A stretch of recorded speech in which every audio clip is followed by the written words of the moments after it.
Olá pessoal, boa noite. Estamos aqui mais uma vez para dar mais uma aula sobre algoritmos e técnicas de programação. Hoje nós vamos enfatizar um pouco mais e trabalhar um pouco mais com o conceito de variáveis e de constantes que a gente já começou a ver na aula passada. Vamos mostrar alguns exemplos e ao final duas atividades para vocês executarem e entregarem via portal, ok? Via fórum do AVA. Vamos a elas. Constantes e variáveis. Deitel e Deitel, 2011, nos trazem a seguinte definição para variáveis. Uma variável é uma posição na memória onde um valor pode ser armazenado para ser utilizado por um programa. Então, essa é uma boa definição, porque uma posição de memória significa que nós temos um espaço de memória guardado e reservado para aquele programa durante a sua execução. E essa informação que vai ser colocada nesse espaço pode ser utilizada, pode ser alterada, enfim, o programa é dono daquela posição de memória enquanto ele estiver em utilização. Sofner incrementa dizendo que variáveis são endereços de memória de trabalho que guardam temporariamente o valor utilizado pelo programa. Sim, é temporário, porque essa memória é do tipo volátil. Quando nós desligamos o dispositivo, essa memória se perde, se vai embora, e são endereços de memória de trabalho. Então, quando a gente diz uma posição de memória, tecnicamente, estamos definindo um endereço de memória. A associação dos dois autores faz com que as variáveis e endereços de memória nos ajudem a compreender que esse elemento, quando criado, existe de fato na memória de trabalho e, portanto, ocupa um espaço físico. O mesmo se aplica ao conceito de constantes, porém, nesse caso, o valor armazenado nunca será alterado, daí o nome constante. Então, vimos e vamos enfatizar um pouco mais os tipos de dados primitivos que valem para constantes e para variáveis. Os numéricos podem ser do tipo inteiro, definido em C como int, numérico com ponto flutuante, em C como float, ponto flutuante significa com casas decimais, né, não importa quantas, e caractere, que é o tipo char. Em linguagem C, não existe um tipo primitivo que defina um conjunto de caracteres, somente um caractere isolado, ok? Para um conjunto de caracteres, nós vamos ver na próxima aula as variáveis que são do tipo complexas, e elas permitem, então, que a gente armazene mais de um caractere, daí é um outro tipo, mas já não é mais chamado tipo primitivo. Os tipos primitivos são esses três. Esses tipos permitem que a gente saiba de antemão qual a capacidade de armazenamento deles. Então, veja, para o tipo int, eu tenho 4 bytes de utilização de memória e ele permite armazenar valores inteiros que vão desde menos 2, 147, 423, 648, portanto, 2 bilhões 147 milhões 423 mil 648 até 2 bilhões 147 milhões 423 mil 648 positivos, ok? Então, como o inteiro ele é um número que vale com sinal negativo e com sinal positivo, né? Senão seria um número natural. Mas sendo um número inteiro, ele pode ser negativo e positivo. O que esses 4 bytes permitem? Que a gente enderece ou permita armazenar números que vão desde menos 2 bilhões 174 né, até positivo 2 bilhões 147 milhões taraná. Para o tipo float, que aparece na segunda linha, também é armazenado em 4 bytes, também ocupa 4 bytes de memória. E ele permite que a gente enderece valores que vão de menos 3,4 elevado a 38 até 3,4 positivo elevado a 38. Se nós precisarmos de mais espaço para os valores do tipo float, nós podemos usar o tipo double, que ocupa o dobro de bytes, e vai de menos 1,7 elevado a 308 até 1,7 elevado a 308. Então, nós conseguimos ter valores, veja que 1,7 elevado a alguma coisa, por ser um valor que tem uma casa decimal, vai gerar aqui muitas casas decimais. A mesma coisa vale no exemplo anterior, 3,4. Esse 0,4 elevado, né, vezes ele mesmo, muitas vezes vai gerar muitas casas decimais. Portanto, esses são as faixas de valor, ou ranges de valor, para o float e para o double. Quando nós endereçamos um valor do tipo char, ele ocupa apenas 1 byte, e ele permite, então, valores que vão de menos 128 até mais 127. Isso lembrando que nós podemos fazer a transformação disso dentro da tabela ASCII de 0 até 255.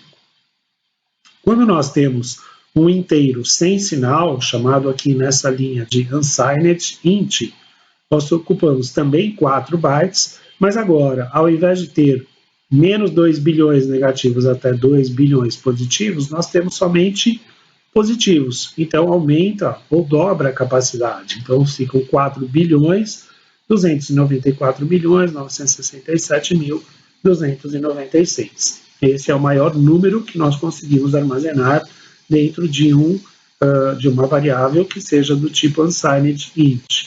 Tá? Se fosse um valor aqui 4 bilhões, 297, já não caberia nesse tipo de dado. O short int, ele tem metade do inteiro, né? O inteiro tem 4 bytes, o short tem apenas 2, e ele permite armazenar, então, valores de menos 32.768 até mais 32.767. E, por último, nessa tabela, o long double, que tem, então, o dobro do double, né? O double tem 8 bytes, o long double tem 16 bytes. E ele permite menos 3,4 elevado a 4.932 até positivo 1,1 elevado a 4.932. Então, esses são os ranges de valor e aqui o tamanho de bytes que são ocupados pelos tipos primitivos de dados em C. Esses tamanhos de bytes também podem variar de acordo com o sistema operacional, mas em Windows eles ocupam exatamente essas medidas que estão colocadas aqui.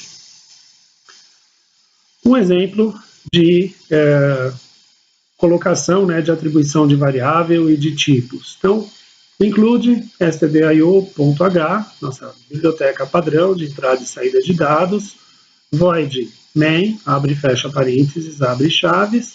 Tudo isso que está escrito aqui até o fechamento das chaves aqui do main está deslocado à direita, então existe um recuo. Esse recuo é muito indicado porque ele facilita nós enxergarmos que existe algo entre essa chave que fecha aqui embaixo e a chave que abre lá em cima. Tudo que está compreendido entre elas está deslocado à direita. Mais adiante, quando nós vemos outras formas de estruturas, nós vamos ver que outros recuos serão feitos e isso vai facilitar muito a visualização dos programas e dos algoritmos, ok? Nesse aqui nós temos apenas esse nível, todos dentro do main. Então, primeira definição aqui, short int, idade, 18. Segunda, float, salário, 7.500. Ah, mas não precisa ter ponto decimal? Não, ela pode ter valores decimais, ela está preparada para receber pontos decimais, mas não necessariamente ela terá. Próxima linha, double, QTD, underline, átomos. Então, tem aqui um número, que é um double, faltou aqui dizer o double do que, né? Mas quando a gente cita double sozinho, a gente está dizendo double do float.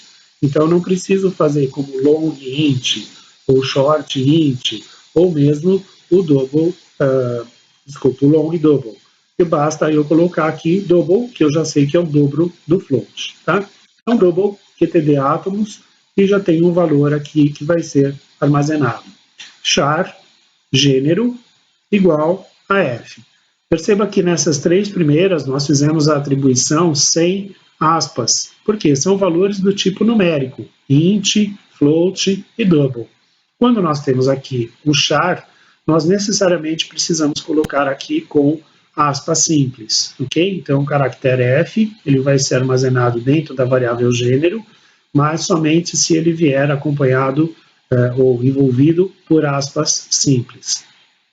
Depois, float, altura 1.63. Falamos na outra aula, é bom reforçar aqui, ponto decimal, notação americana ou inglesa, sempre o ponto é usado, então, como separador de inteiros e decimais.